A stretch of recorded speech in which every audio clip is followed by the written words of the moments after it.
ഈ അറ്റ് എന്ന് പറയുന്നത് സമയമാണ്, ടൈം. അഥവാ നമുക്കിപ്പോൾ സമയം മണിക്കൂർ എന്ന് വേണമെങ്കിൽ പറയാം.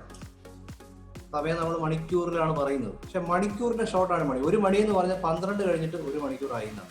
അപ്പൊ അവിടെ നമ്മൾ ഉപയോഗിക്കുന്നത് അറ്റാണ്. അറ്റ് 1:00.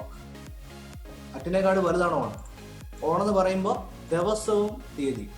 ഓൺ മണിക്കൂർ കഴിഞ്ഞല്ലോ, ഇനിയിപ്പോൾ ദിവസവും തീയതിന്റെ കളിയാണ്. Day and date. ഓക്കെ, ഈ ഡേയും ഡേറ്റും ഒന്ന് തന്നെയാണ് ആക്ച്വലി. ഡേറ്റ് എന്ന് പറഞ്ഞാൽ ഒരു ഡേയുടെ അഡ്രസ്സാണ്. ഓൺ മൺഡേ, തിങ്കളാഴ്ച, ഒരു ദിവസമാണ്. ഇനി ഒരു on 25th June. 25th June എന്ന് പറയുമ്പോൾ ഒരു ദിവസത്തിന്റെ അഡ്രസ്സാണത്. ഓക്കെ, അപ്പൊ ഇന്നെന്ന് പറയുമ്പോൾ മിച്ചമുള്ള എല്ലാം ഇന്നാണ്. ഇനി സമയമായിട്ട് ബന്ധപ്പെട്ട മാസം, വർഷം, തീയതി എല്ലാം ഇന്നാണ്.